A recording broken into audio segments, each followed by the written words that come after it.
এমন যদি হতো আমার দেশের শাসক হতো ওমরেরই মতো হতো, আবু বকরের মতো। এমন যদি হতো আমার দেশের শাসক হতো ওমরেরই মতো হতো, আবু বকরের মতো। এমন যদি হতো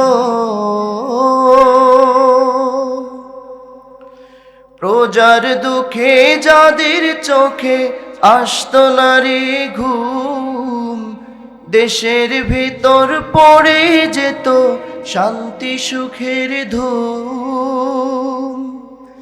প্রজার দুঃখে যাদের চোখে আসতো না রে ঘুম, দেশের ভিতর পড়ে যেত শান্তি সুখের ধুম। গরিব দুঃখী বোখালাঙা নাহি পাওয়া যেত, যদি আমার শাসক হতো মোরেরই মতো হতো, আবু বকরের মতো। এমন যদি হতো আমার দেশের শাসক হতো ওমরেরই মতো হতো, আবু বকরের মতো। জনগণের খোঁজ খবর নিত রাত দুপুরে, ঘুরে ঘুরে দেখতো কি কেউ আছে অনাহারে। জনগণের খোঁজ খবর নিত রাত দুপুরে, ঘুরে ঘুরে দেখতো কি কেউ আছে অনাহারে। আমার দেশের মা বোনেরা লাঞ্ছিতা হতো না, আমার দেশের কৃষক শ্রমিক বঞ্চিত হতো না। আমার দেশের মা বোনেরা লাঞ্ছিতা হতো না, আমার দেশের কৃষক শ্রমিক বঞ্চিত হতো না। ধনী গরিব ভালোবাসায় জীবন ফিরে পেত, যদি আমার শাসক হতো মোরেরই মতো হতো, আবু বকরের মতো। এমন যদি হতো আমার দেশের শাসক হতো ওমরেরই মতো হতো, আবু বকরের মতো। এমন যদি হতো। খলিফাতুল মুসলিমিন আমিরুল মুমিনিন, ইসলামের সোনালী যুগ, দ্বিতীয় খলিফা, সেকেন্ড খলিফা, খলিফাতুল মুসলিমিন আমিরুল মুমিনিন হযরত ওমর ফারুক রাদিয়াল্লাহু তাআলা আনহু বাংলার জমিনের মতো ছোট্ট একটা জমিনের শাসক নয়, অর্ধ জাহান অর্ধ পৃথিবী যিনি শাসন করেছেন, অর্ধ পৃথিবীর শাসক ওমর রাদিয়াল্লাহু তাআলা আনহু একদিন হঠাৎ করে মসজিদের নববীতে জুমার দিনে খুতবা প্রদান করছেন, মেম্বারে দাঁড়িয়ে খুতবা দিচ্ছেন। হঠাৎ করে একজন সাহাবী উঠে দাঁড়ালেন, ইয়া আমিরুল মুমিনিন, আপনার খুতবা বন্ধ করেন, আপনার খুতবা শোনার জন্য আমরা কেউ প্রস্তুত নই। যত সময় না পর্যন্ত একটা প্রশ্নের উত্তর দিতে পারবেন তত সময় পর্যন্ত আপনার খুতবা আমরা কেউ শুনতে পারবো না। খলিফাতুল মুসলিমিন আমিরুল মুমিনিন, অর্ধজাহানের খলিফা, খুতবা বন্ধ হয়ে গেল, চুপ হয়ে দাঁড়িয়ে আছে, কোনো কথা বলে না। আমিরুল মুমিনিন হযরত ওমর ফারুক রাদিয়াল্লাহু তাআলা আনহু ডাক দিয়া বললেন, কি তোমার প্রশ্ন বলো। আল্লাহর নবীর সাহাবী এবার ডাক দিয়া বলে, আমিরুল মুমিনিন, প্রশ্ন হলো কিছুদিন পূর্বে বাইতুল মাল থেকে সবার জন্য জুব্বার কাপড় বরাদ্দ হয়েছে, যতটুকু জুব্বার কাপড় বরাদ্দ হয়েছে একজন রাষ্ট্রপতির জন্য যতটুকু, প্রজার জন্য ততটুকু, সমস্ত ব্যক্তির জন্য সমানভাবে বরাদ্দ হয়েছে। কিন্তু জুব্বার কাপড় আমরা যখন জুব্বা তৈরি করতে গিয়েছি স্বয়ং সম্পূর্ণ জুব্বা আমাদের তৈরি হয়নি। একই কাপড় পরিধান করে স্বয়ং সম্পূর্ণ জুব্বা পরিধান করে আপনি মেম্বারে দাঁড়িয়ে খুতবা প্রদান করছেন, আমার জুব্বা তো সম্পূর্ণভাবে তৈরি হলো না। আপনার জুব্বা কেমন করে সম্পূর্ণভাবে তৈরি করলেন, এ জবাব না দেওয়া পর্যন্ত আপনার খুতবা আমরা শুনতে রাজি নই। সুবহানাল্লাহ বলেন। আহারে, জীবনে কখনো কোনোদিন মেম্বার সাহেবকে এমন প্রশ্ন করতে পেরেছেন? কথা কয় না, করতে পেরেছেন? মেম্বারকে বলতে পেরেছেন, ভাই নির্বাচনের আগে দেখেছি তুমি টিনের চালের নিচে ঘুমাও, নির্বাচনের পরে 1 বছর যেতে না যেতেই তোমার মাথার উপরে ছাদ আসলো কোথায় থেকে? বলতে পেরেছেন? নির্বাচনের আগে দেখেছি তোমার পোশাক আশাক, তোমার চেহারার দিকে তাকিয়ে দেখেছি কেমন উস্কো খুস্কো ছিল, নির্বাচনের পরে বিজয়ী হওয়ার পরপরই দেখি তোমার শরীরের পোশাক চেঞ্জ, কথাবার্তার ধরন চেঞ্জ, কোথায় থেকে পেলে? বলতে পেরেছেন? কোনোদিন বলতে পেরেছেন? মেম্বার নয়, অর্ধ পৃথিবীর শাসনকর্তা, অর্ধ পৃথিবীর শাসক খলিফাতুল মুসলিমিনকে আটকে দিয়েছে। খলিফাতুল মুসলিমিন আমিরুল মুমিনিন হযরত ওমর ফারুক রাদিয়াল্লাহু তাআলা আনহু কোনো কথা বলে না। প্রশ্ন শোনার পরে 2 চোখ বেয়ে বেয়ে টাস টাস টাস টাস করে পানি পড়ে। 2 চোখ বেয়ে বেয়ে অঝর নয়নে যখন কান্না করে, হঠাৎ করে তার সন্তান মসজিদে নববীর মধ্যে নামাজ আদায় করতে এসেছে। আব্দুল্লাহ ইবনে ওমর রাদিয়াল্লাহু তাআলা আনহু উঠে দাঁড়িয়ে গেলেন। দাঁড়িয়ে গিয়ে ডাক দিয়ে বলে, ও আল্লাহর নবীর সাহাবী, আমার আব্বাকে আপনারা যে প্রশ্ন করে আটকিয়ে দিয়েছেন, আমার আব্বা প্রশ্নের উত্তর দেবে না। আমার আব্বার প্রশ্নের উত্তরটা যদি আপনারা রাজি থাকেন তাহলে আমি আব্দুল্লাহ দিতে চাই। সমস্ত সাহাবীদের চোখ চলে গেল আব্দুল্লাহর দিকে। আব্দুল্লাহ এবার ডাক দিয়ে বলে, আল্লাহর নবীর সাহাবীরা, আমার আব্বার জন্য যতটুকু জুব্বার কাপড় বরাদ্দ হয়েছে ঠিক ততটুকু জুব্বার কাপড় আপনার আমার জন্য সবার জন্য বরাদ্দ হয়েছে। কিন্তু বিষয় হলো, আমার আব্বা আপনাদের সামনে খুতবা দিতে দাঁড়িয়েছে, যেই খুতবা দেওয়ার জন্য আমার আব্বা দাঁড়িয়েছে স্বয়ং সম্পূর্ণ জুব্বা, নতুন জুব্বা কিভাবে তৈরি করলো? আল্লাহর নবীর সাহাবীরা শোনেন, আমার আব্বা জান অর্ধ জাহানের খলিফা, অর্ধ পৃথিবী শাসন করে, জনগণের জন্য প্রতিদিন জনগণের খেদমতে তাকে ঘর থেকে বের হয়ে যেতে হয়। আমার আব্বার পরনে একটা মাত্র জুব্বা, যেই জুব্বা পরিধান করে জনগণের খেদমতে এদিক থেকে ওদিক ছুটে বেড়ান। নতুন জুব্বার কাপড় বরাদ্দ হওয়ার পরে সম্পূর্ণ জুব্বা যখন হয় না, আমার আব্বাকে পুরান জুব্বা শুক্রবার কোনে সুন্দর করে ধুয়ে দিতে হয়, ধুয়ে আবার নতুন করে শুকানোর পরে সেটা পরিধান করে খুতবা দিতে আসতো। রাষ্ট্রীয় কাজে তাকে নিয়োজিত থাকতে হয়।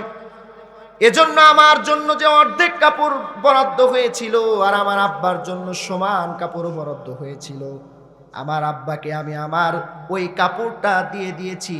আমার আব্বা আমার কাপড়টা পেয়ে এবং তার কাপড়টা নিয়ে 2টা কাপড় একত্রিত করে জুব্বা বানিয়ে পরিধান করে আজকে আপনাদের সামনে খুতবা দিতে দাঁড়িয়েছি। সুবহানাল্লাহ। তাহলে ইসলামের ইতিহাসে শাসকদেরকেও প্রশ্ন করা যেত কিনা? তাহলে দেখেন ইসলামিক শাসন ব্যবস্থা কেমন হবে। কোরআনের রাজ যখন কায়েম হয়ে যাবে, কোরআন দিয়ে যখন রাষ্ট্র পরিচালিত হবে, তখন আপনি অনায়াসে যে কোনো প্রশ্ন করতে পারবেন।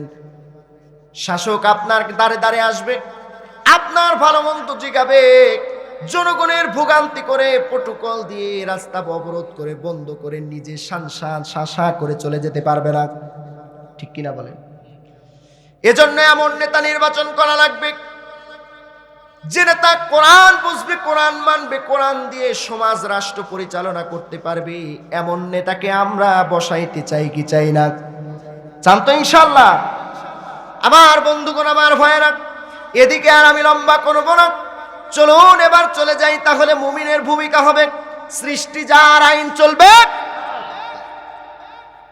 সৃষ্টি যার আইন চলবে তার। এবার আসুন, আপনি যখন ঘোষণা দিলেন লা ইলাহা ইল্লাল্লাহ, আল্লাহ ছাড়া কোনো মাবুদ নাই, আল্লাহ ছাড়া কোনো ইলাহ নাই, আল্লাহ ছাড়া কোনো রিজিক দাতা নাই, আল্লাহ ছাড়া কোনো আইন দাতা নাই, কেবলমাত্র শুধুমাত্র একজনের সামনে আমার মস্তিষ্ক অবনত করব, তিনি কি? ঈমান আনলেন।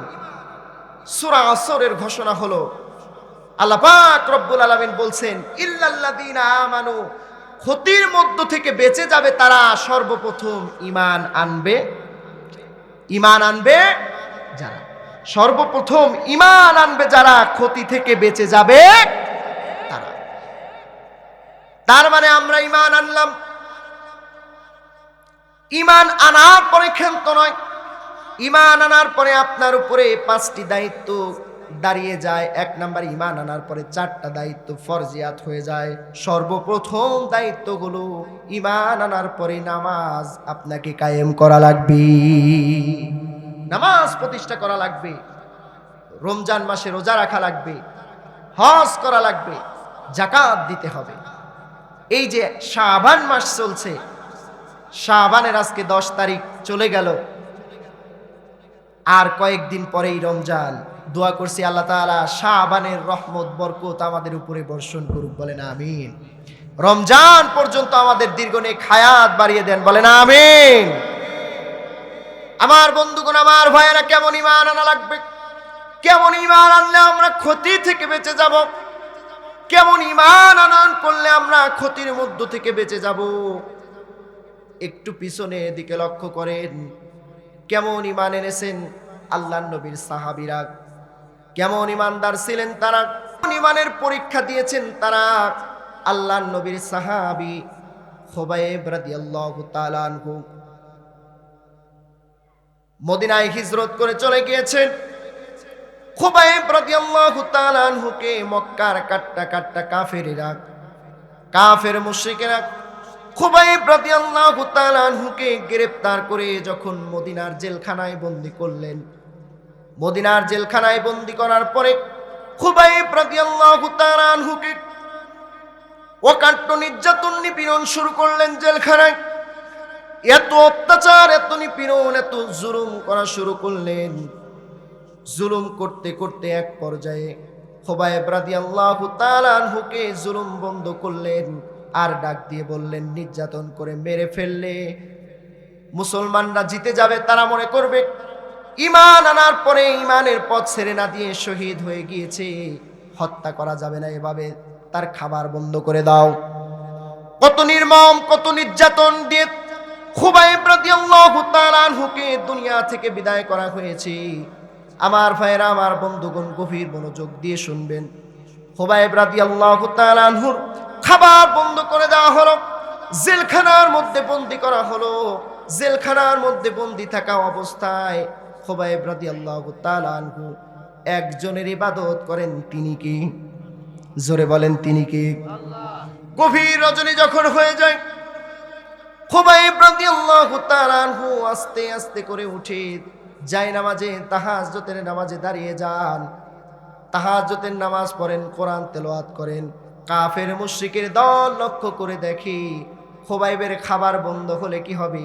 গভীর রজনীতে যখন খুবাইব প্রাণ ভরে কোরআন তেলাওয়াত করি, কে যেন টসটসা আঙ্গুলের সরাগুলা খুবাইবের সামনে তুলে ধরে। এইভাবে চলতে থাকলো। খুবাইবের উপর নির্যাতন, নিপীড়ন, জুলুম। খাবার বন্ধ, কিন্তু খুবাইবকে দেখে তা বোঝা যায় না, চেহারাটা যেন আরো উজ্জ্বল হয়ে উঠেছে। এরপরে কাফের মুশরিক চিন্তা করলো, কাফের দলেরা চিন্তা করলো, এভাবে তো আর হয় না, খুবাইবকে এবার হত্যা করা লাগবে। আর খুবাইবকে বাঁচিয়ে রাখা যাবে না কোনোভাবেই। খুবাইব তো ঈমান ছেড়ে দেয় না, খুবাইবকে এখন হত্যা করা লাগবে। জারি হয়ে গেল, পাশ হয়ে গেল, আইন পাশ হয়ে গেল, খুবাইবকে হত্যা করা লাগবে, সুরে চড়িয়ে হত্যা করা লাগবে। খুবাইবকে ডাক দেয়া হলো, খুবাইব রে, তোমার শেষ ইচ্ছা কি? শেষ ইচ্ছাটা একটু জানতে চাই, তোমার শেষ ইচ্ছাটা একটু বলো। খুবাইব রাদিয়াল্লাহু তাআলা আনহু ডাক দিয়া বলেন, আমার শেষ ইচ্ছা, আমি আমার পরিবারের কাছে যেতে চাই না, পরিবারের কারোর সাথে দেখা করতে চাই না। আমার শেষ ইচ্ছা, পেট ভরে দুমুঠো খাবার খাইতে চাই না। আমার শেষ ইচ্ছা হলো আমাকে একটু ওযুর পানি দিয়ে দাও, আমি 2 রাকাত নামাজ পড়ে মৃত্যুর জন্য প্রস্তুত নিতে চাই। খুবাইব রাদিয়াল্লাহু তাআলা আনহুকে ওযুর পানি দেওয়া হলো। খুবাইব রাদিয়াল্লাহু তাআলা আনহু ঈমানের পরীক্ষা দিতে গিয়ে নির্যাতন, নিপীড়ন, জুলুম সহ্য করতে করতে একেবারে শেষ পর্যায়ে এসে খুবাইব রাদিয়াল্লাহু তাআলা আনহু ওযুর পানি দিয়ে সুন্দর করে ওযু বানিয়ে যায় নামাজে দাঁড়িয়ে গেলেন। নামাজে দাঁড়িয়ে গিয়ে প্রথম রাকাত খুব লম্বা ধীরে সুস্থে সিজদা দিয়ে প্রথম রাকাত নামাজ আদায় করলেন। দ্বিতীয় রাকাত নামাজে গিয়ে চিন্তা করলেন, আমি যদি নামাজে লম্বা করি কাফের মুশরিক হয়তো ভাবতে পারে খুবাইব বুঝি মৃত্যুর ভয়ে নামাজকে লম্বা করে দিয়েছে। খুবাইব রাদিয়াল্লাহু তাআলা আনহু তাড়াহুড়া করে নামাজ শেষ করলেন। নামাজ শেষ করার পরে 2 হাত তুলে আল্লাহর দরবারে জানালেন, ওগো আরশের মালিক, আজকে 3 থেকে 4 মাস হয়ে গেল আমি বন্দী। আল্লাহ গো, ঈমানের পরীক্ষা দিতে গিয়ে আজকে 3টা থেকে 4টা মাস হয়ে গেল আমি আল্লাহ নবীকে দেখতে পারি নাই, নবীজিকে দেখতে পারি নাই। মালিক গো, আমার একটা আরজি, আমি বুঝি এখন দুনিয়া থেকে বিদায় হয়ে যাব, তবে আপনার কাছে আরজি জানাই, আমার বিদায়ী সালামটা আল্লাহ নবী, বিশ্ব নবী জনাবে মুহাম্মদুর রাসূলুল্লাহ সাল্লাল্লাহু আলাইহি ওয়াসাল্লামের কাছে পৌঁছে দিই। কি প্রেম ছিল তাদের কলিজায়, কি ভালোবাসা ছিল, কি আনুগত্য ছিল। মুমিনরা তো আল্লাহর সঙ্গে প্রেম করার মাধ্যম হচ্ছে গভীর রজনী, ঠিক কিনা বলেন? এই রাত কি কেটে যাবে ঘুমে অলসে, এই রাত কি কেটে যাবে ঘুমে অলসে, তুমি কি জানবে না তোমার নিজেকে প্রভু কি, এই রাত কি কেটে যাবে ঘুমে অলসে, সেজদায় নত হও অশ্রু ছাড়ো,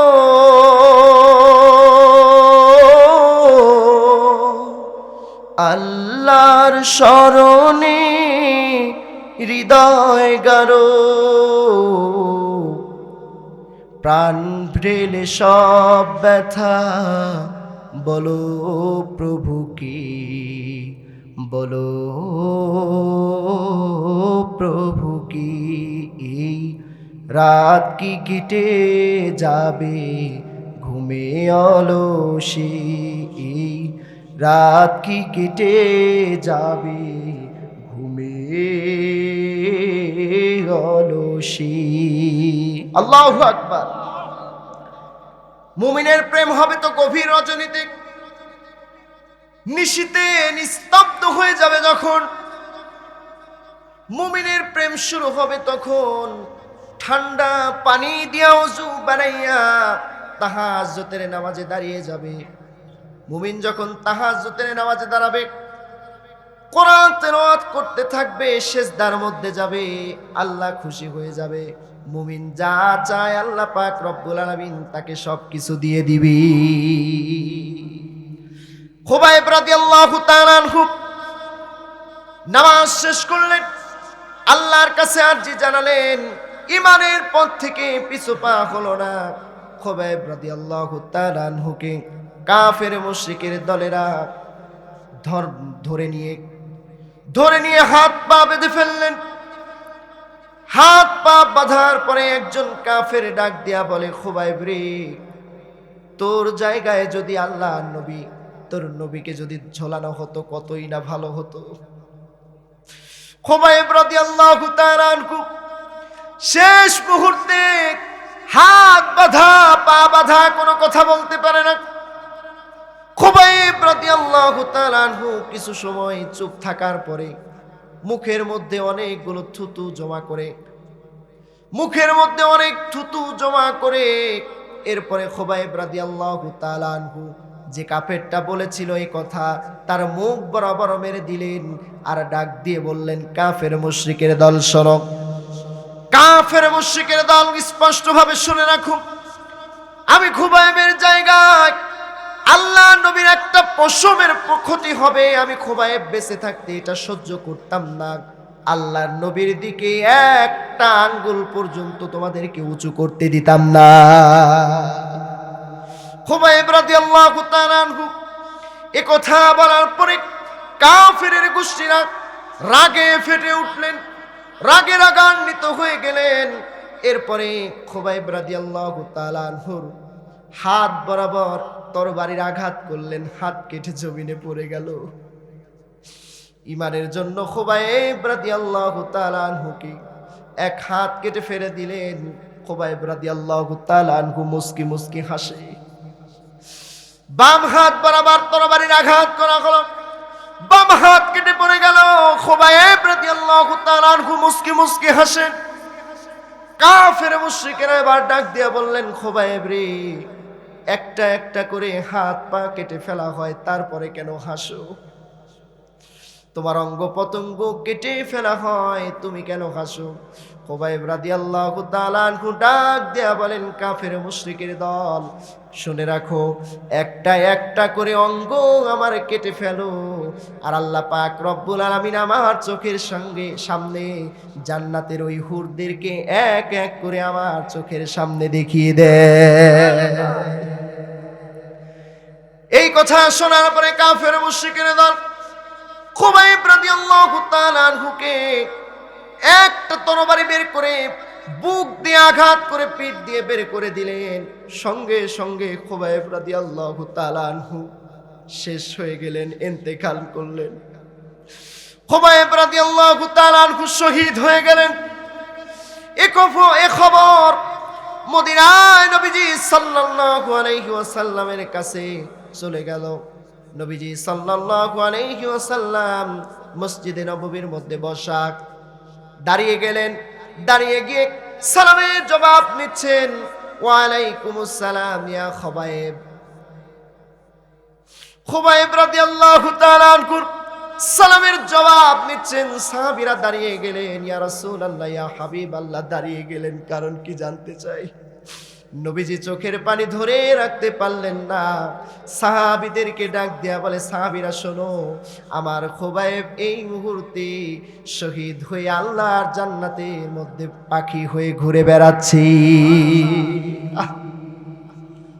কি মান ছিল তাদের! ইমানের পক্ষে টিকে থাকতে গিয়ে সামান্য একটি জুলুম নির্যাতন আমরা সহ্য করতে পারি না, অথচ সাহাবায়ে কেরাম ইমানের পরীক্ষা দিতে গিয়ে কত কষ্ট কত নির্যাতন সহ্য করেছেন, না খেয়ে থেকেছেন দিনের পর দিন, কত কষ্ট কত নির্যাতন সহ্য করেছেন, হিজরত করেছেন, এরপরে ইমানের পথ ছেড়ে দেন নাই। আল্লাহ পাক রব্বুল আলামিন বলেন, তোমরা যে মুমিন হিসাবে নিজেদেরকে দাবি করো, এই কথা বললে আমি বিশ্বাস করব, বিষয়টা এমন না।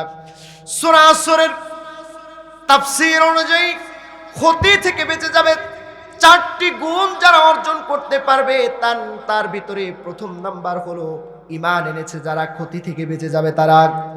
ঈমান আনার পরে আপনি ঘোষণা দিলেন, আমি ঈমান এনেছি, আমি মুমিন হলাম, ঘোষণা দিয়ে দিলাম, এ কথা বললেই আপনার ঈমানকে কবুল করা হবে, বিষয়টা এমন না। আল্লাহ পাক রব্বুল আলামিন বলেন, আহাসিবান নাসু আন ইউতরাকু আন ইয়াকুলু আমান্না ওয়া হুম লা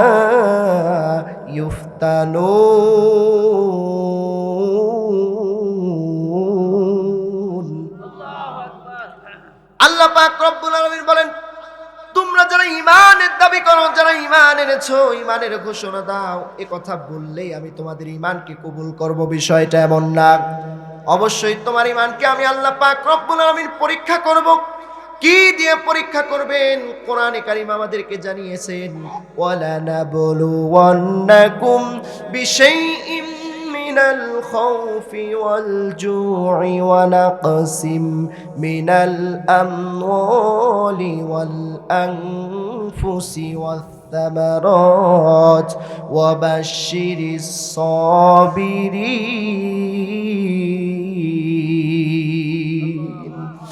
আল্লাহ পাক রব্বুল আলামিন বলেন, যারা ঈমানের ঘোষণা দিয়েছো, যারা বলেছো আমি ঈমান এনেছি, তোমাদের ঈমানকে আমি আল্লাহ পাক রব্বুল আলামিন পরীক্ষা করব। কি দিয়ে পরীক্ষা করব? তোমাদেরকে আমি ভয় দিব, তোমাদেরকে আমি খোদা দিব, তোমাদেরকে আমি জুলুম নির্যাতনের শিকার করব, জুলুমের শিকার করব, জালেমের জিন্দানখানায় বন্দী করব, জুলুমের পরীক্ষা দিবা, নির্যাতনের পরীক্ষা দিবা, ঘর ছাড়বা, বাড়ি ছাড়বা, গ্রাম ছাড়বা, ঈমানের পক্ষে টিকে থাকতে গিয়ে জেলখানার মধ্যে ধুকে ধুকে তোমাকে মরতে হবে। এমনকি তোমাকে আমি ফাঁসির মঞ্চ পর্যন্ত দাঁড় করাবো। ফাঁসির মঞ্চে দাঁড়ানোর পরে তুমি যদি ফাঁসির দড়ি হাসি মুখে গলায় বরণ করতে পারো, একদিক দিয়ে তোমার গলার মধ্যে ফাঁসির রশি ঝুলবে, অন্যদিকে তোমাকে আমি আল্লাহ পাক রব্বুল আলামিন মুমিন হিসাবে ঘোষণা করে দিয়া তোমার জন্য সাজানো জান্নাতের ব্যবস্থা আমি আল্লাহ করে দিব। তাহলে মুখে দাবি করলেই কি ঈমানদার হওয়া যায়? মুখে দাবি করলে ঈমানদার হওয়া যায়? ঈমানদার হওয়ার জন্য শত পরীক্ষা উত্তীর্ণ হওয়া লাগবে। আমরা তো সামান্য একটু পরীক্ষা আসলেই, একটু অসুখ হলে, একটু দারিদ্রতা আসলেই আমাদের কথা হলো যে হচ্ছে আল্লাহ তাআলা শুধু আমাকেই দেখে, আমাকেই অসুস্থতা দেয়, আমাকেই দারিদ্রতা চায়, আর কাউরে চোখে দেখে না। নাউজুবিল্লাহ বলেন। এমন কথা বলা যাবে? এমন কথা বলা যাবে? মনে রাখবেন, যে বান্দার প্রতি আল্লাহর পরীক্ষা যত বেশি, আল্লাহ সেই বান্দাকে তত বেশি ভালোবাসেন। সুবহানাল্লাহ। আল্লাহ পাক রব্বুল আলামিন বলেন, ইন্নাল্লাযীনা ক্বালু রাব্বুনাল্লাহু সুম্মা ইসতাকামু তাতানাজ্জালু আলাইহিমুল মালাইকাতু আল্লা তাখাফু ওয়া লা তাহজানু ওয়া আবশিরু বিল জান্নাহ ওয়া আবশিরু বিল জান্নাতিল্লাতী কুনতুম তুআদুন। যারা বলেছে ইন্নাল্লাযীনা ক্বালু রাব্বুনাল্লাহ, আমার রবকে, জোরে বলেন আমার রবকে, আমার রব হলো আল্লাহ।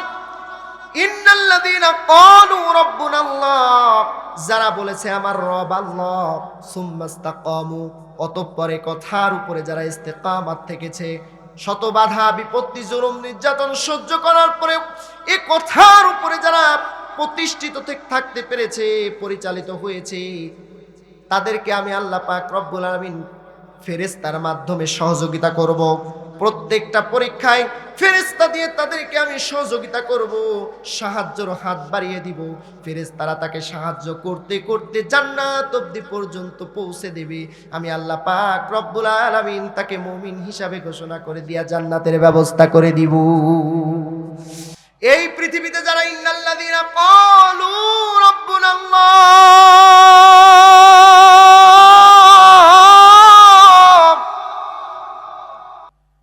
আমার রব হলো আল্লাহ, এ কথার উপরে যারা অটল অবিচল থেকেছে, হাজার বাধা বিপত্তি জুলুম নির্যাতন কেউ তাকে আঘাত করতে পারে নাই। আর একজন সাহাবীর জীবনী আপনাদেরকে শোনাইতে চাই। আব্দুল্লাহ জুল বাজাদাইন, ঈমান আনার পূর্বে নাম ছিল আব্দুল্লাহ জুল বাজাদাইন।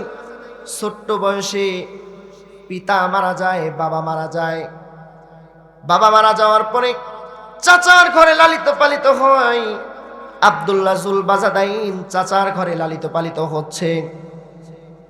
যখন বোঝা শিখলো, বয়স হলো, চাচার ঘরে যখন মানুষ হচ্ছে, হঠাৎ করে এসে শুনতে পেল মদিনার মধ্যে একজন নবীর আবির্ভাব ঘটেছে, একজন নবীর আগমন ঘটেছে, একজন নবীর আগমন ঘটেছে।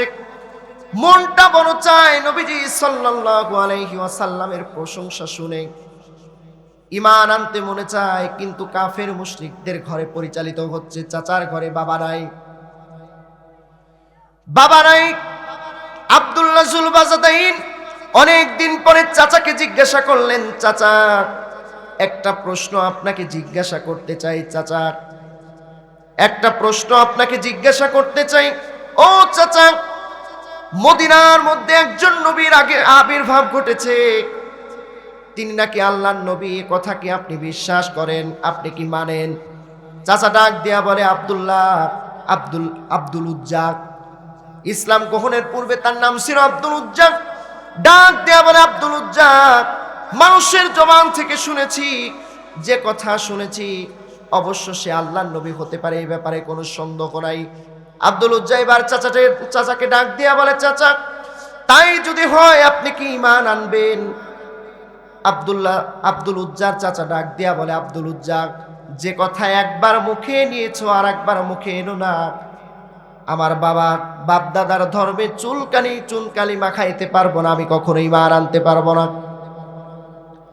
আব্দুল উজ্জা এবার চাচাকে ডাক দিয়া বলে, চাচা এতদিন পর্যন্ত ভেবেছি আপনি বুঝি ঈমান আনবেন, কিন্তু না, ঈমান আনেন নাই। আপনি কখনো ঈমান আনবেন না। ভেবেছিলাম আপনি ঈমান আনবেন আর আপনার সঙ্গে আমি আব্দুল উজ্জা ঈমান আনবো, একসঙ্গে মুসলমান হয়ে যাব। আপনি কখনো ঈমান আনবেন না। ও চাচা, স্পষ্ট ভাবে শুনে রাখেন, এই মুহূর্তে আমি ঘোষণা করলাম, ওই নবীর হাতে হাত রেখে কালেমা পড়ে ঈমান আনার জন্য ঘর থেকে বের হয়ে গেলাম। আব্দুল উজ্জা চাচার ঘর থেকে বের হয়ে গেল ঈমান আনার জন্য। চাচা এবার ডাক দিয়ে বলে, আব্দুল উজ্জা, ঈমান আনতে যাও ভালো কথা, তুমি কি জানো এই ঈমান আনার কারণে তোমার কি পরিণতি হতে পারে? আব্দুল উজ্জা ডাক দিয়ে বলে, চাচা কি পরিণতি হতে পারে এমন? চাচা ডাক দিয়ে বলে, আমার ঘরে থেকে তুমি বড় হয়েছো, যত সম্পদ তুমি কামিয়েছো সব কিছু দিয়ে যেতে হবে। আব্দুল উজ্জা কোনো কথা নাই, সব সম্পত্তি চাচার পায়ে ঢেলে দিলেন। আব্দুল উজ্জা এবার চলে যেতে লাগে। চাচা এবার ডাক দিয়া বলে, আব্দুল উজ্জা দাঁড়াও। আব্দুল উজ্জা ডাক দিয়া বলে, চাচা আবার কি হলো, কি চান? সবই তো দিয়ে দিয়েছি।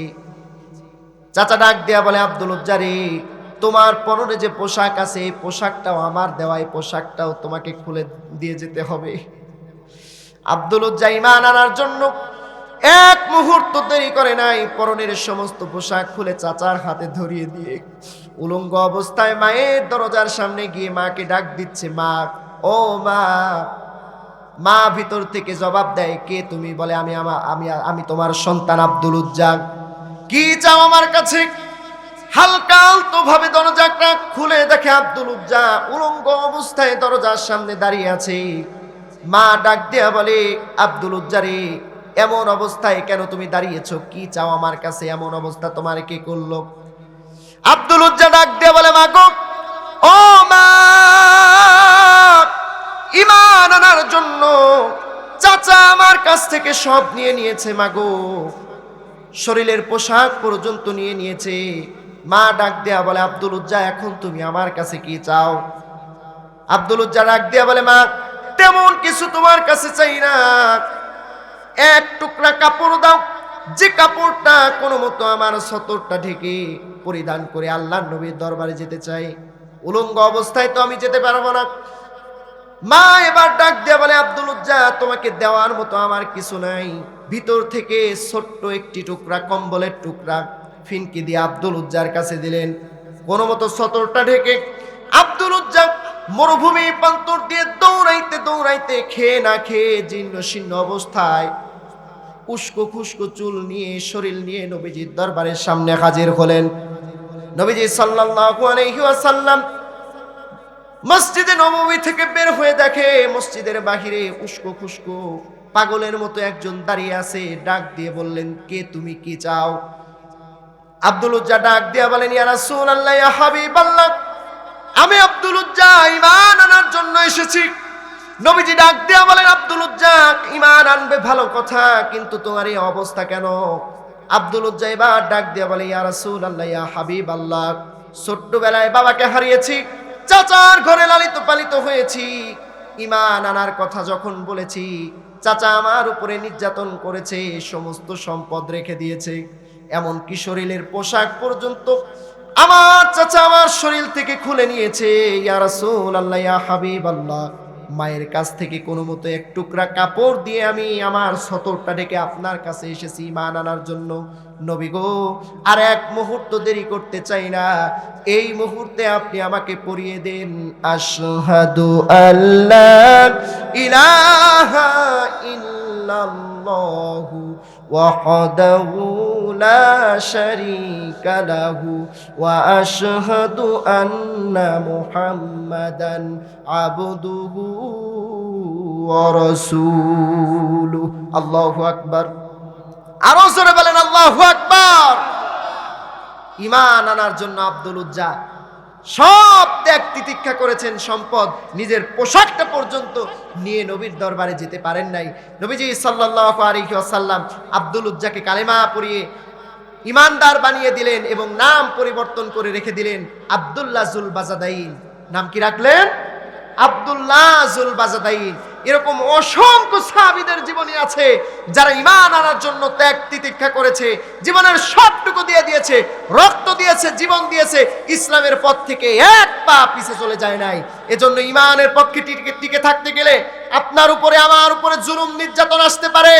আল্লাহর জমিনে আল্লাহর দ্বীন কায়েমের আন্দোলনে, আল্লাহর দ্বীন প্রতিষ্ঠার জন্য আপনাকে অগ্রণী ভূমিকা রাখতে হবে। আল্লাহর জমিনে আল্লাহর দ্বীন প্রতিষ্ঠা করার জন্য নিজের শরীরের রক্ত দিতে হতে পারে, এমনকি অনেক অসংখ্য মানুষকে জীবন দিতে হতে পারে। ঈমানের জন্য আল্লাহর জমিনে আল্লাহর দ্বীন প্রতিষ্ঠা করার জন্য জীবন দিতে, রক্ত দিতে রাজি আছি তো ইনশাআল্লাহ? কারা কারা রাজি আছেন দুহাত তুলে দেখান। লিল্লাহে তাকবীর, লিল্লাহে তাকবীর। আল্লাহ আমাদের ঈমানের পথে কবুল করুক, বলেন আমিন। আরো জোরে বলেন আমিন। ক্ষতি থেকে বেঁচে যাবে, 4টা গুণ অর্জন করলে তার মধ্যে একটা কেবলমাত্র বলেছি, ঈমান এনেছে যারা, ক্ষতি থেকে বেঁচে গিয়েছে তারা। এরপরে 2 নাম্বার হচ্ছে ওয়ামিলুস সলিহাত, নেক কাজ করেছে যারা, নেক কাজ করেছে যারা, সৎ ভালো ভালো আমল করেছে, ভালো ভালো কাজ করেছে যারা, এরা ক্ষতি থেকে বেঁচে যাবে। 3 নাম্বার হলো ওয়াতাওয়াসাউ বিল হক, হকের পক্ষে টিকে থেকেছে যারা, সত্য কথা উচ্চ আওয়াজে উচ্চ স্বরে বলেছে যারা, তারা ক্ষতি থেকে বেঁচে যাবে। এবং সর্বশেষ 4 নাম্বার হলো ওয়াতাওয়াসাউ বিস সবর, সকল পরিস্থিতিতে ধৈর্য ধারণ করতে পেরেছে যারা, আল্লাহর উপরে তাওয়াক্কুল করতে পেরেছে যারা, তারা ক্ষতি থেকে বেঁচে যাবে। আল্লাহ তাআলা আমাদেরকে এই 4টি গুণ অর্জন করার তৌফিক দান করুক, বলেন আমিন। আরো জোরে বলেন আমিন। আমাদেরকে ঈমানের পথে অটল অবিচল থাকার তৌফিক দান করুক, বলেন আমিন। ঈমানের পথে অবিচল থেকে আমার মরণ যেন হয়। পারবেন না সবাই? আমার সঙ্গে বলুন, ঈমানের পথে অবিচল থেকে আমার মরণ যেন হয়। তোমারই কাছে মিনতি আমার,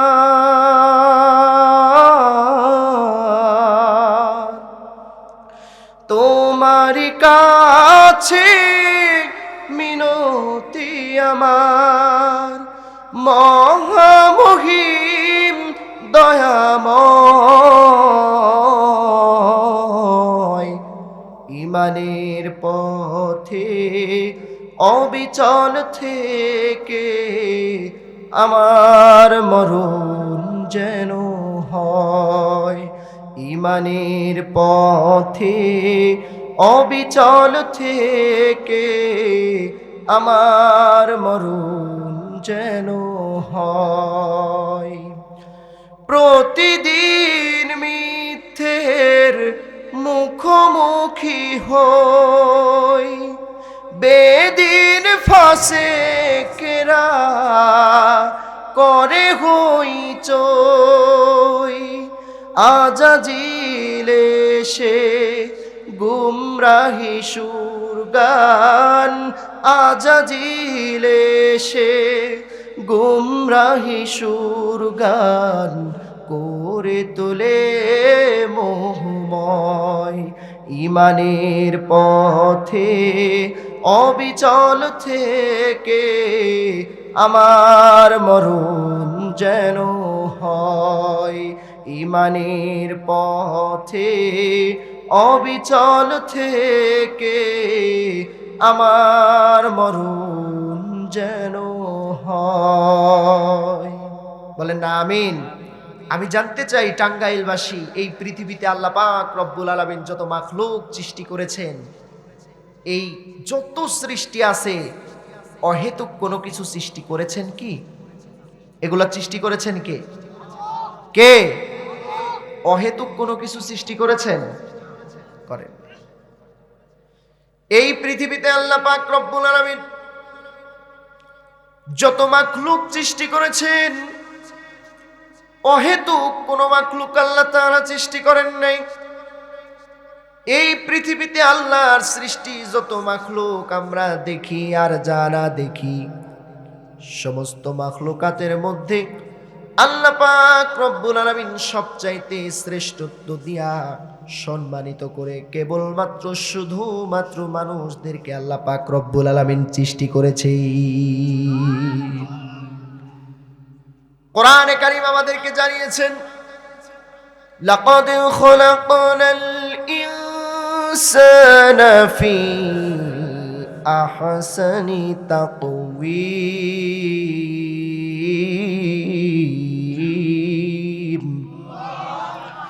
আমি আল্লাহ পাক রব্বুল আলামিন মানুষদেরকে সবচাইতে উত্তম রূপ, চরিত্র আর আদর্শ দিয়া সৃষ্টি করেছি। এই পৃথিবীর যত মাখলুক আছে সবচাইতে শ্রেষ্ঠ হচ্ছে মানুষ। মানুষদেরকে আল্লাহ পাক রব্বুল আলামিন এত শ্রেষ্ঠত্ব দিয়া, এত সম্মান দিয়া কেন সৃষ্টি করলেন? মানুষদেরকে এত সম্মান দিয়া, শ্রেষ্ঠত্ব দিয়া, উত্তম মর্যাদা দিয়া সৃষ্টি করার কারণ হলো, কোরআনে কারীম আমাদেরকে জানিয়েছেন, আল্লাহ পাক রব্বুল আলামিন বলেন, ওমা খলাকতুল জিন্না ওয়াল ইনসা ইল্লা লিয়াবুদুন।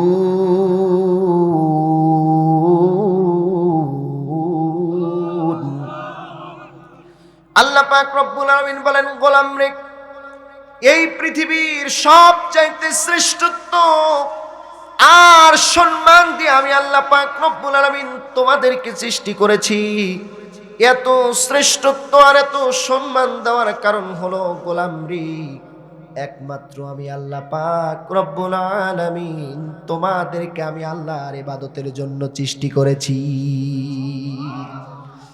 মানুষদেরকে আল্লাহ পাক রব্বুল আলামিন কার ইবাদতের জন্য সৃষ্টি করেছেন? শাহাদাত আঙ্গুল আকাশের দিকে করে বলেন, কার ইবাদতের জন্য? আল্লাহর ইবাদতের জন্য মানুষকে আল্লাহ পাক রব্বুল আলামিন সবচাইতে শ্রেষ্ঠত্ব দিয়া, সম্মান দিয়া সৃষ্টি করেছেন।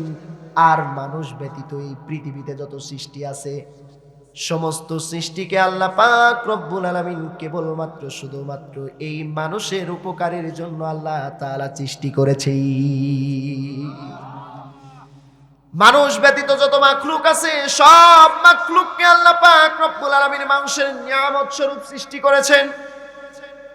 আর আল্লাহ পাক রব্বুল আলামিন কোরআনুল কারীমের মধ্যে ঘোষণা করে দিয়েছেন, গোলাম রে, তোমাদেরকে আমি আল্লাহ পাক রব্বুল আলামিন শ্রেষ্ঠত্ব দিয়া সৃষ্টি করলাম, আর তোমরা ব্যতীত সমস্ত সৃষ্টি হলো তোমাদের জন্য নিয়ামত স্বরূপ সৃষ্টি করেছি।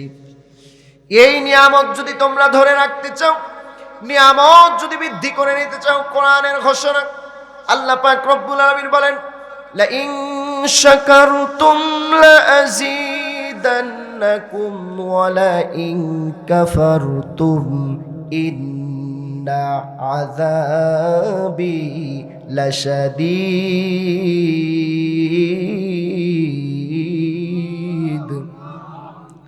আল্লাহ পাক রব্বুল আলামিন বলেন, গোলাম রে, সবচাইতে শ্রেষ্ঠত্ব দিয়া, সম্মান দিয়া আমি আল্লাহ পাক রব্বুল আলামিন তোমাদেরকে সৃষ্টি করেছি।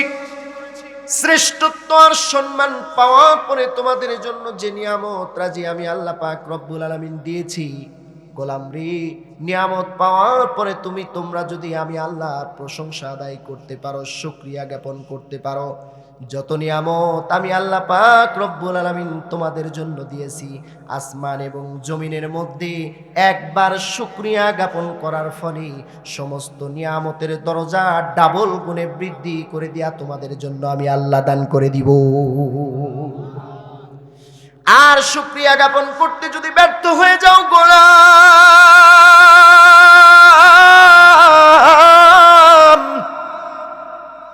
আসমান এবং জমিনের মধ্যকার যত বালা মুসিবত আছে আমি আল্লাহ পাক রব্বুল আলামিন তোমাদের উপরে পতিত করব।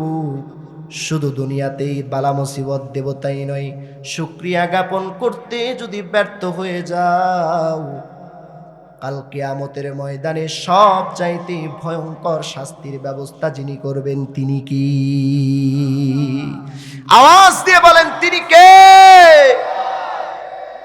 তাহলে আল্লাহ তাআলা মানুষকে শ্রেষ্ঠত্ব, সম্মান, মর্যাদা দেওয়ার কারণ কি? কার ইবাদতের জন্য? কার ইবাদতের জন্য? এখন মানুষ চাইলেই কি আল্লাহর ইবাদত করতে পারবে? বলেন। গভীর মনোযোগ দিয়ে শুনবেন টাঙ্গাইলবাসী, প্রত্যেকটা কথা গভীর মনোযোগ দিয়ে শুনবেন, শিক্ষা নিয়ে যাওয়ার চেষ্টা করবেন। মানুষ কিন্তু চাইলেই আল্লাহর ইবাদত করতে পারবে, বিষয়টা এমন না। ইবাদত করার জন্য আল্লাহ তাআলার কাছে কিছু নীতিমালা আছে, কিছু বৈশিষ্ট্য আছে। ওই নীতিমালা, ওই ফর্ম পূরণ করার পরেই বান্দা আল্লাহর ইবাদত করতে পারবে। আমি যে কথা বলতেছি, আমার সামনে মাউথপিস, এই মাউথপিস দিয়ে আমার কথাকে টেনে নিয়ে মাইকের মাধ্যমে উচ্চ আওয়াজে আপনাদের কর্ণকুহরে পৌঁছে দিচ্ছে। আমি যদি চাইতাম এই মাউথপিস হাতে নিয়ে সরাসরি কথা বলবো, এত সহজে আপনাদের কর্ণকুহরে পৌঁছাবে, এটার যদি সেটআপ এবং প্রস্তুতি না করা হতো সম্ভব ছিল? আওয়াজ দিয়ে বলেন। উদাহরণ দিচ্ছি, বোঝার চেষ্টা করবেন। এই মাউথপিস যদি প্রস্তুত না করা হতো, তাহলে এত সহজে আপনারা আলোচনাগুলা এত উচ্চ আওয়াজে শুনতে পারতেন না। এটাকে প্রস্তুত করার জন্য সর্বপ্রথম এই মাউথপিসের সঙ্গে একটি সেটের ব্যবস্থা করা হয়েছে, ইলেকট্রিক ডিভাইস, যন্ত্রপাতি ঢোকানো হয়েছে, বিদ্যুৎ লাইন দেওয়া হয়েছে, এরপরে মাইক সেট করা হয়েছে, মাউথপিস এনে আমার সামনে দেওয়া হয়েছে তারের মাধ্যম দিয়া। আর এটাকে প্রস্তুত করার পরে আমি যখন কথা বলছি, আমার আস্তে কথাগুলো আপনাদের কর্ণকুহরে উচ্চ আওয়াজে পৌঁছে দিচ্ছে। তার মানে বোঝা গেল, চাইলেই আমি মাউথপিস হাতে নিয়ে বক্তব্য দিয়ে আপনার কর্ণকুহরে উচ্চ আওয়াজে পৌঁছাতো না, সিস্টেম করা হয়েছে তারপরে পৌঁছাচ্ছে। আমার শরীরে যে পোশাক দেখতে পান, মানুষ যখন সৌন্দর্য পোশাক পরে সৌন্দর্যমণ্ডিত হয়ে যায়, মানুষ চাইলেই কিন্তু সুন্দর পোশাক শরীরে দিতে পারত না। সুন্দর পোশাক পরিধানের জন্য অবশ্যই এই পোশাকটাকে আগে প্রস্তুত করতে হয়েছে। এই পোশাক সরাসরি আপনার শরীরে আসে নাই, সর্বপ্রথম সুতা তৈরি হয়েছে, এরপরে সুতা থেকে নিয়ে কাপড়ে পরিণত হয়েছে। কাপড় যখন তৈরি হয়েছে, এরপরে টেইলার্সে গিয়া আপনার মাপে মাপ দিয়া, জামার মাপ দিয়া সুন্দর করে জামা তৈরি করা হয়েছে। সুন্দর পরিপাটি জামা তৈরি করার পরে এরপরে আপনি শরীরে যখন দিয়েছেন, তখন আপনার সৌন্দর্য ফুটে উঠেছে। তার মানে আপনি সরাসরি পোশাক শরীরে দিতে পারেন না, এটাকে প্রস্তুত করা লেগেছে। ঠিক তেমনি ভাবে মানুষ আল্লাহর ইবাদত করবে, আল্লাহর গোলামি করবে, আল্লাহর দাসত্ব করবে, চাইলে কেউ করতে পারবে না। তার কারণ হলো, গোলাম রে, তোমরা যদি আমি আল্লাহর ইবাদত করতে চাও, গোলামি করতে চাও, দাসত্ব করতে চাও, অবশ্যই আমার মনোনীত একটি দিন ব্যবস্থা আছে, ধর্ম আছে। কোন সেদিন? কোরআন আমাদেরকে জানাচ্ছেন, ইন্নাদ-দীনা ইনদাল্লাহিল ইসলাম।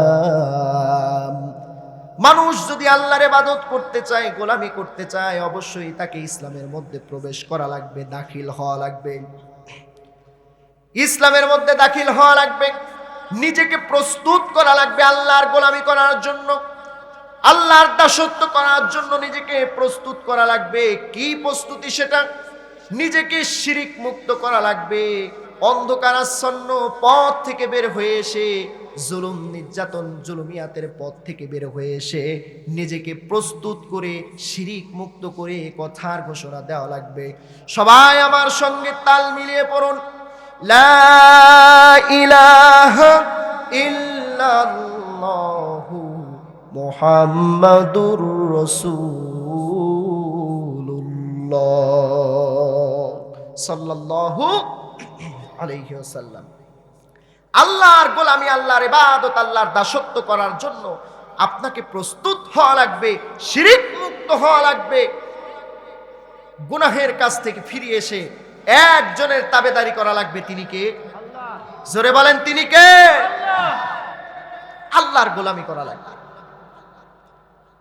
আপনি যখন এই কথার ঘোষণা দিবেন, আল্লাহ ছাড়া কোনো মাবুদ নেই, আল্লাহ ছাড়া কোনো ইলাহ নেই, কেবলমাত্র শুধুমাত্র আমার রব হবেন একজন, তিনি হলেন আল্লাহ, এই কথার যখন ঘোষণা দিলেন, আপনি প্রাথমিকভাবে মুমিন হয়ে গেলেন, ইসলামের মধ্যে আপনি প্রবেশ করলেন।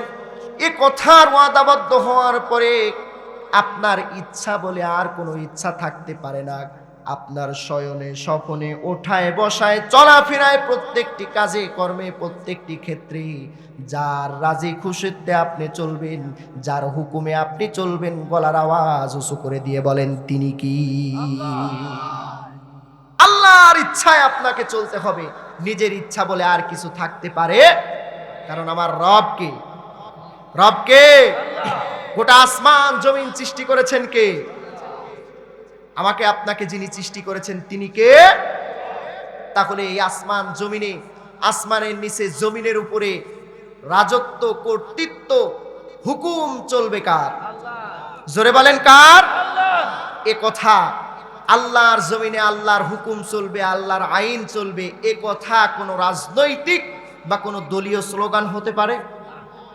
আমার কথা ক্লিয়ার, আমার কথা ক্লিয়ার। আমি কোনো রাজনৈতিক বক্তব্য দেওয়ার জন্য এখানে বসি নাই, আমি বসেছি কোরআন থেকে স্পষ্ট কিছু কথা আপনাদেরকে শোনানোর জন্য।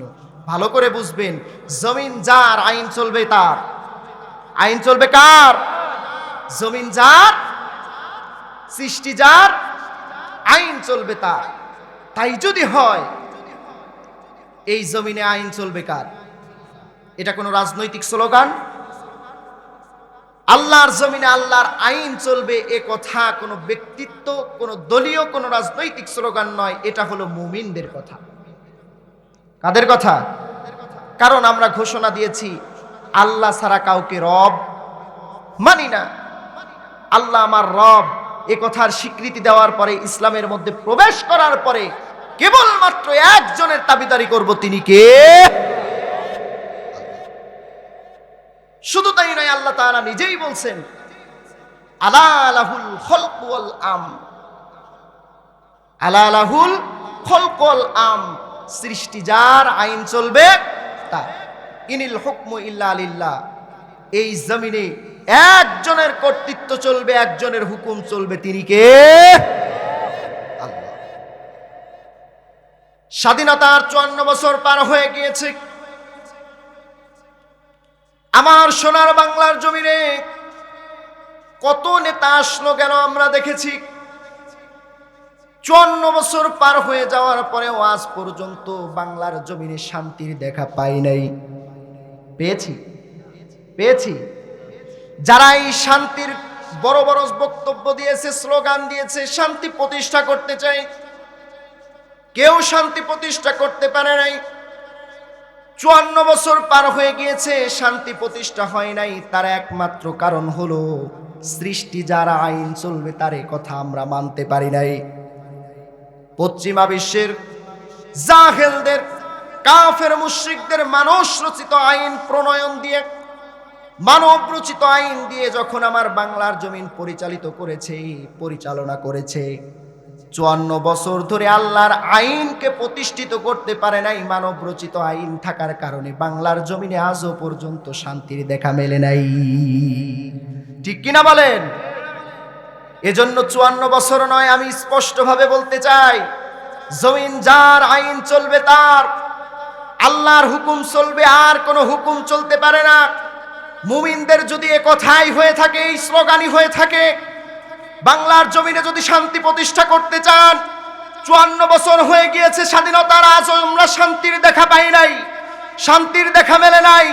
54 বছর নয়, 54,000 বছর যদি এভাবে চলতে থাকে বাংলার জমিনে, মানব রচিত আইন আর তন্ত্রমন্ত্র দিয়ে যদি বাংলার পার্লামেন্ট চলতে থাকে, 54,000 বছরের পর্যন্ত বাংলার জমিনে শান্তি মিলতে পারে?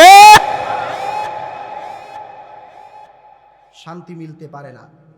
যদি শান্তি প্রতিষ্ঠা করতে চান, বাংলার জমিনে যদি শান্তি প্রতিষ্ঠা করতে চান, তাহলে স্পষ্টভাবে শুনে রেখে দেন, মুমিনদের ভূমিকা হবে আইন সৃষ্টি যার, আইন চলবে তার, আল্লাহর জমিনে আল্লাহর আইন বাস্তবায়িত হওয়া লাগবে। আগামীতে পার্লামেন্টে যদি কোরআনকে নিয়ে দাঁড় করাতে পারেন, খোদার কসম করে বলি 54 বছর লাগবে না। বাংলার পার্লামেন্ট যদি কোরআন দিয়ে পরিচালিত হয়, বাংলার সংসদ যদি কোরআন দিয়ে পরিচালিত হয়, 54 বছর নয়, 54 দিনের মধ্যেই বাংলার জমিনে শান্তির রূপরেখা কায়েম হয়ে যাবে। ঠিক কিনা বলেন? অতএব সময় এসেছে, সময় এসেছে এই জমিনে কোন চাটুকার, কোন স্বৈরাচার, কোন বেনামাজি, সুদ ঘুষখোর, কোন টেন্ডারবাজি, চাঁদাবাজি, জুয়াবাজি, আতি নেতা, পাতি নেতা, গাঞ্জাখোর নেতা, নামাজ পড়ে না এক ওয়াক্ত নেতা, এমন নেতাকে যদি বাংলার জমিনে বসান, শান্তি প্রতিষ্ঠা করা সম্ভব নয়। আগামীতে আমরা দেখতে চাই কোরআনের রাজ কায়েম হয়ে যাক বাংলার জমিনে। ঠিক কিনা বলেন?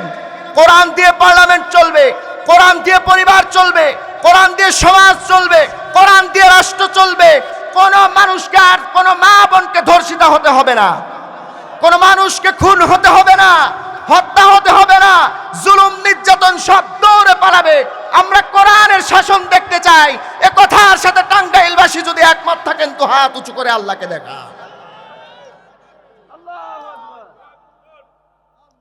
লিল্লাহে তাকবীর, লিল্লাহে তাকবীর।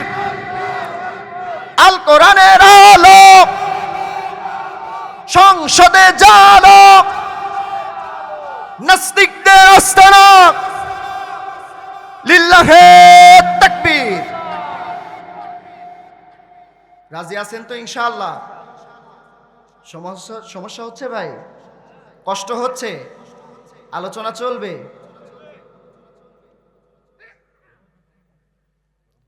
রাগ করতেছেন কেউ?